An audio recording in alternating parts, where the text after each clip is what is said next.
کر میں نہیں بلکہ اپنا دسترخوان وسیع ہوتا ہے۔ تو نبی پاک صلی اللہ علیہ وسلم نے میزبان کو یہ حکم دیا، حضور نے فرمایا کہ ایک دن پرتکلف کھانا کھلاؤ مہمان کو۔ ایک دن سے مراد 3 وقت کا کھانا ہے، صبح دوپہر اور شام، پرتکلف۔ اور ہو سکے تو مہمان کی مرضی پوچھ لو کہ تم کیا کھانا پسند کرو، اور مہمان جب آئے تو اس کی ضروریات کے بارے میں پوچھ لیں کہ آپ ابھی سوئیں گے، بیٹھیں گے، لیٹیں گے، کہ کس طرح آپ کی طبیعت مانتی، پوچھ لیں، ضروریات کا خیال کریں۔ اور ایک دن پرتکلف کھانا، اور اپنی گنجائش میں رہ کے جو اس وقت آپ کے پاس ہے اس کے اندر رہ کے پرتکلف کھانا ایک دن کھلائیں۔ اور 2 دن جو بعد کے ہیں، 3 دن مہمان ہے وہ آپ، جو اگلے 2 دن ہے وہ جو روٹین میں گھر میں پکتا ہے وہ لا کے مہمان کے آگے رکھیں۔ اور چوتھے دن اگر مہمان رہے تو میرے نبی نے فرمایا 3 دن وہ تیرا مہمان تھا، چوتھے دن بھی اگر تو اسے کھلائے گا تو اللہ تجھے صدقہ کرنے کا ثواب عطا فرمائے گا۔ چوتھے دن بھی اگر تو اس کو کھلائے گا تو رب کریم تجھے صدقہ کرنے کا ثواب عطا فرمائے گا۔ میرے رسول کریم صلی اللہ تعالی علیہ وآلہ وسلم نے ارشاد فرمایا، جو شخص نماز قائم کرے، رمضان کے روزے رکھے، تیسرا فرمایا حج فرض ہونے پر فوراً ادا کر لے۔ کتنی چیزیں ہو گئی جی؟ پہلے نمبر پہ نماز پابندی سے پڑھے، زکوٰۃ صحیح ادا کرے، اور رمضان جب حج فرض ہو جائے تو فوراً۔ اور چوتھے نمبر پہ فرمایا مہمان جب بھی اس کے گھر جائے خوش ہو کے آئے۔ یہ بندہ جب قیامت کے دن اللہ کی بارگاہ میں جائے گا تو اللہ جنت کے سارے دروازے کھول دے گا، جس دروازے سے دل کرے داخل ہو۔ مہمان نوازی نعمت ہے، مہمان نوازی اللہ کا فضل ہے۔ جب آپ کے گھر میں مہمان آئے تو آپ کا سینہ، دل، چہرہ کشادہ ہونا چاہیے، کھلا ہوا ہونا چاہیے۔ کھانے کی خواہشات کم کریں اور کھلانے کی خواہشات زیادہ بنا دیں، پیار کریں، محبت کریں۔ دیکھیں نا، صوفیاء نے جو خانقاہیں بنائی تھی ان میں لنگر خانہ قائم ہوتا تھا۔ وہ لنگر خانہ کیا ہوتا تھا؟ اس سے امیر غریب سارے کھاتے تھے۔ لوگ آتے تھے اس لنگر خانے سے، انہیں حسب توفیق کھانا ملتا تھا، چائے ملتی تھی، موسم کے مطابق بستر ملتا تھا، رہائش ملتی تھی، اس کو خانقاہ، وہ کھاتے تھے، بیٹھتے تھے، رہتے تھے، تربیت حاصل کرتے۔ خانقاہ اسی کا تو نام ہے کہ وہاں اللہ کے بندوں نے ساری ضروریات اپنے سالکین کی، مریدین کی تربیت جن کی کرنی ہوتی تھی، ان کی ساری ضروریات کا وہاں خیال رکھا جاتا۔ مہمان نوازی ہوتی تھی۔ مہمان نوازی سب سے پہلے جو شروع فرمائی ہے تو حضرت ابراہیم علیہ السلام۔ حیران ہو جائیں گے آپ بات سن کے، 3 وقت میں کوئی وقت ایسا نہیں ہوتا تھا کہ جناب ابراہیم بغیر مہمان کے کھانا کھائیں۔ 3 وقتوں میں ایک وقت بھی کوئی ایسا نہیں گزرتا تھا کہ بغیر مہمان کے۔ بہت بڑا آپ نے ایک مہمان خانہ بنایا ہوا تھا۔ یہ سارے مہمان خانے کے نام ہیں۔ اور نبی پاک نے فرمایا جو مکان کی زکوٰۃ دینا چاہے نا، زکوٰۃ سے مراد ہے مکان کو پاک کرنا چاہے، فرمایا وہ گھر کے اندر مہمان خانہ ضرور بنائے، مہمان خانہ ضرور قائم کرے۔ پہلے اس کو ڈیرا کہتے تھے، مہمان خانہ کہتے تھے۔ صوفیاء جب شروع ہوئے تو خانقاہ کا نام ہو گیا۔ بعد میں کچھ عرصہ اس کو لوگوں نے بیٹھک بھی کہا۔ اب ذرا انگریزی کا تڑکا لگ گیا تو لوگ ڈرائنگ روم کہنے لگے ہیں، لیکن اس کا اصل نام کیا ہے؟ مہمان خانہ۔ بولیے گا، جن کو زیادہ نیند آ رہی ہے وہ ذرا بولیں، کیا جی؟ مہمان خانہ۔ مہمان خانہ ایک اچھا خوبصورت جگہ تھی، مہمان رہتے تھے، قیام کرتے تھے، کھاتے پیتے تھے۔ وہاں ان کے لیے پرائیویٹ جگہ ہوتی تھی، باہر الگ سے دروازہ ہوتا تھا، الگ سے نکل جانا، الگ سے ساری ضروریات، باپردہ سارا وہ نظام ہوتا تھا۔ میرے حبیب کریم صلی اللہ علیہ وسلم نے فرمایا، اب امام بہقی شعب الایمان میں لائیں، فرمایا سب سے پہلے مہمان نوازی حضرت ابراہیم نے شروع فرمائی۔ ڈھونڈا کرتے، اور کئی دفعہ ایسا ہوتا تھا کہ مہمان نہیں ملتا تھا تو حضرت ابراہیم روٹی نہیں کھاتے تھے۔ دیکھیے کیسا درجہ ہے، مہمان نہیں ملتا تو کھانا ہی نہیں کھاتے۔ وہ پیر آف مانکی شریف بہت بڑے بزرگ ہیں سندھ کے، بہت اللہ کے بندے ہوئے، سلسلہ قادریہ کی بہت بڑی خانقاہ ہے۔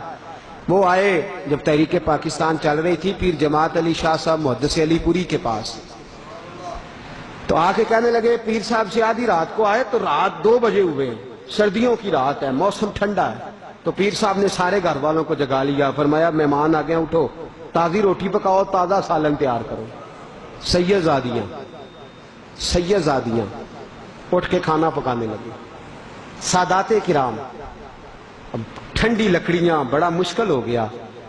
1-1.5 گھنٹے کے بعد کھانا پکا، تو کھانا سجایا، ان کو پتہ ہی نہیں، بتایا ہی نہیں بظاہر پیر صاحب کو کہ لنگر پک رہا ہے. کھانا لگ گیا، اتنی دیر دودھ پیش کیا، کھجوریں پیش کی، جو اس وقت ماں حاضر تھا. تو پیر آف مانکی شریف کہنے لگے حضرت جی آپ نے تکلیف کی، مجھے تو 20 سال ہو گئے، 20 سال ہو گئے، میں نے تو کبھی رات کو روٹی کھائی ہی نہیں. تو میرے ملت کہنے لگے حضرت جی آپ کو 20 سال ہو گئے، آپ نے کبھی رات میں کھائی نہیں، اور مجھے 60 سال ہو گئے، میں نے کبھی مہمان کو بغیر کھائے سونے نہیں دیا. آپ 20 سال کو دیکھیں گے یا میرے 60 سال کو دیکھیں گے؟ تو حضرت امیر ملت نے بات کی تو وہاں جتنے لوگ بیٹھے تھے وہ کہتے ساری دنیا آج سچ کرنے لگی، فرمانے لگے سید زادیوں نے آدھی رات اٹھ کے پکایا ہے تو کھائیں تو صحیح. پیر صاحب فرماتے میں بیمار رہتا تھا، مجھے ہضم ہی کچھ نہیں ہوتا تھا، رات کو کبھی نہیں کھایا تھا، اس دن میں نے جی بھر کے کھایا اور سید زادوں کے گھر سے کھایا اور خلوص سے کھایا تو اللہ نے میرے پیٹ کی ساری بیماریاں دور فرما دی. بارہ تکلیف تو مہمان نوازی، میزبانی سب سے پہلے حضرت ابراہیم نے شروع فرمائی. حضرت ابراہیم علیہ السلام دوپہر کے وقت نکلے مہمان ڈھونڈنے. کیا کرنے؟ یہاں آ جائے تو مصیبت بن جاتی ہے، انہیں ان جانا کدوں ہے. وہ ڈھونڈنے نکلے، بندہ ڈھونڈ کے لائے، اس کو بٹھایا. اب وہ مشرک تھا. توجہ ہے آپ لوگوں کی؟ جب کھانے میں بیٹھا تو حضرت ابراہیم نے کہا بسم اللہ پڑھ. ویسے پڑھتے ہیں نا سارے لوگ بسم اللہ، ناراض نہ ہوئیے گا. ویسے میں جب کھانے پہ بیٹھتا ہوں تو یہ میری غلطی سمجھ لیں آپ کہ میں تھوڑا سا چہرے دیکھتا ہوں، مجھے ویسے لگتا ہے، یہ میری کم عقلی بھی ہو سکتی ہے کمزور آدمیوں سے ان کا، مجھے لگتا ہے کہ بہت سارے لوگوں کی ابھی بھی عادت نہیں بسم اللہ پڑھنے کی. ناراض نہ ہوئیے گا، یہ ہو سکتا ہے مجھے لگتا ہو، ایسا ہو نہ. اگر نہیں، اللہ کرے یہ میری بدگمانی ہو، آج سے ارادہ کر لیں کہ بسم اللہ کی عادت بنا لیں گے اور کھانا کھائیں گے وہ والا جس میں بسم اللہ شریف شامل ہو. تو بسم اللہ نہیں پڑھی. حضرت ابراہیم علیہ السلام نے بسم اللہ پڑھ، اسے بھوک بڑی لگی ہوئی تھی اور روٹی کی طرف ہاتھ بڑھاتا، اور بسم اللہ شریف پڑھ لے، پھر ہاتھ بڑھاتا، بسم اللہ تو پڑھ لے. تو کہنے لگا معاذ اللہ ثم معاذ اللہ استغفر اللہ. کہنے لگا جو اللہ کو مانتا ہی نہیں وہ بسم اللہ کیسے پڑھے گا، میں تو مشرک ہوں. جناب ابراہیم نے فرمایا چل پھر نکل جا کر، تو مشرک ہے تو یہاں کیا لینے آیا ہے. اٹھ کے چلے گئے. وہ مہمان چلا گیا تو حضرت جبریل آ گئے. کہنے لگے مجھے رب کریم نے بھیجا ہے. رب فرماتا ابراہیم کتنی عمر ہوگی آنے والے کی؟ یا اللہ 70 سال. تو فرمایا اس نے 70 سال میرا نام نہیں لیا، میں نے تو روٹی باندھنی کی. 70 سال اس نے میرا نام نہیں لیا، میں نے تو ایک وقت نکاح نہیں دینی. اور ابراہیم تو میرا بندہ ہو کے، پیغمبر ہو کے ایک وقت تجھے دینی پڑ گئی تو نے کہا پہلے بسم اللہ پڑھ. حضرت ابراہیم دوڑے گئے، پکڑ کے لائے بازو سے، آیا یار پڑھ چاہے نہ پڑھ روٹی تو کھانا. دنیا آوے تے کھا کھا جاوے تے راضی ہوئے بلا. تو بسم اللہ پڑھ چاہے نہ پڑھ، کھا تو صحیح. وہ کہنے لگا حضور اب میں نے کوئی نہیں کھانی. پہلے بتائیں آپ نبی ہیں، پیغمبر ہیں، پیشوا ہیں امت مسلمہ کے اس وقت، تو آپ میرے پیچھے بھاگے گئے مجھے بلانے. تو حضرت ابراہیم نے کہا تو گیا ہے تو میرے رب کا پیغام آ گیا تھا. اللہ فرماتے 70 سال ہو گئے اس نے مجھے نہیں پکارا تو میں نے روٹی باندھنی کی، تو نے ایک دن میں ہی کہا میں نے نہیں دینی. وہ بندہ چیخ مار کے رویا، کہنے لگا میرے لیے پیغام بھیجا اللہ نے، میرے لیے، میں کہاں اور وہ کہاں، تو کجا من کجا، میرے لیے جو مانتا نہیں. کہنے لگا ابراہیم تیری مہمان نوازی کے بھی صدقے اور رب کی بندہ نوازی کے بھی صدقے، اب روٹی بعد میں کھاؤں گا، پہلے مجھے کلمہ پڑھا دے. مہمان نوازی ہو رہی ہے لوگوں کو. ایک دفعہ کھانا ختم ہو گیا، پورے فلسطین میں قحط ہو گیا. حضرت ابراہیم کی بہت بڑی حویلی تھی جہاں لنگر کھانا بنا ہوا تھا، لوگ کھانا کھاتے تھے. ختم ہو گیا کھانا، قحط ہے، نہ اناج ہے، نہ گندم ہے، نہ پھل ہے، نہ سبزیاں، کوئی شے نہیں. جناب ابراہیم خلیل اللہ علیہ السلام کی طرف مہمانوں نے زیادہ رجحان کر لیا. جن کے گھروں میں کھانا پہلے پکتا تھا وہاں بھی نہیں پک رہا، ڈھیر لگ گیا مہمانوں کا. اور امید لگا کے آئے وہ لوگ کہ چلو یہاں سے تو روٹی ملے گی نا. اب حضرت ابراہیم نے پوچھا تو گھر میں کچھ نہیں. مہمانوں سے کہا کہ بیٹھو کچھ منگاتے ہیں. مصر میں ایک دوست رہتا تھا، آپ نے اپنے غلاموں کو، خادموں کو بلایا، فرمایا اس طرح کرو 10 اونٹ لے جاؤ، بوریاں خالی رکھ لو اور میرے دوست سے کہنا کہ اناج کی بھر کے دے دیں، سنا ہے مصر میں غلہ ہے.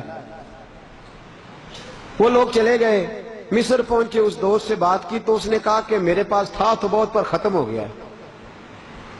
اب وہ خالی 10 اونٹ خالی آئے۔ حضرت ابراہیم کو پہلے ایک شخص گیا، لوگوں نے مشورہ کیا کہ جناب ابراہیم کو پہلے پیغام دے لیں کہ کیا کرنا ہے، خالی اونٹ لے کے جائیں گے تو مہمان مایوس ہو جائیں گے۔ وہ آئے، حضرت ابراہیم علیہ السلام کو اطلاع دی، کہا جناب کوئی چیز نہیں ملی، اب کیا کرنا ہے؟ تو جناب ابراہیم کہنے لگے خالی نہ لانا بوریاں، ریت بھر کے لے آؤ، مہمان خالی آتے دیکھیں گے تو مایوس ہو جائیں گے۔ دیکھیں نا، یہ ہمیں حکم نہیں، لیکن میرے نبی پاک کی سنت ہے، حکم نہیں سنت ہے، پھر سمجھ لو، حکم نہیں رضا ہے، حکم نہیں رضا ہے۔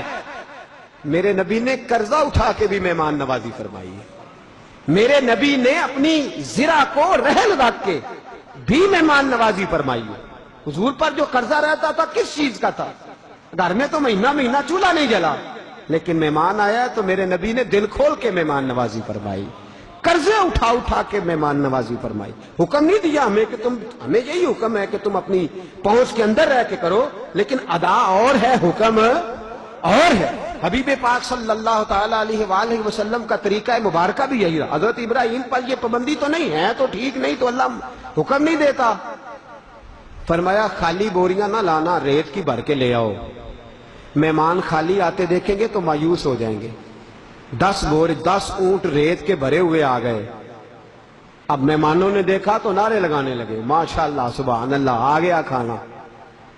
ریت کی بوریاں اتر گئی تو جناب ابراہیم نے سر سجدے میں رکھ دیا، کہنے لگے یا اللہ اپنے لیے تو نہیں مانگتا میں، خداوندہ میں اسحاق اور اسماعیل کے لیے نہیں مانگتا، میں سارا اور ہاجرہ کے لیے نہیں مانگتا، یہ تیرے بندے مجھے تیرا محبوب سمجھ کے، تیرا پیارا سمجھ کے آئے ہیں، تو مہربانی فرما، ان کے لیے مجھے رزق عطا فرما۔ حضرت ابراہیم نے دعا مانگی۔ اب حضرت سارا کو نہیں پتا کہ بوریوں میں ہے کیا، وہ سمجھیے گندم آ گئی ہے۔ کنکاں ٹیکن تے فصلاں محکن تے ہووے بخت سولا، دنیا آوے تے کھا کھا جاوے تے راضی ہووے بلا۔ ان کو یہ پتا ہے کہ گندم آ گئی، انہوں نے کنیزوں سے کہا چلو چلو بوریاں کھولو۔ بیویاں کہتی ہیں بوریاں کھول لی تو اس طرح کی گندم نکلی جیسے پہلے کبھی دیکھی نہیں تھی۔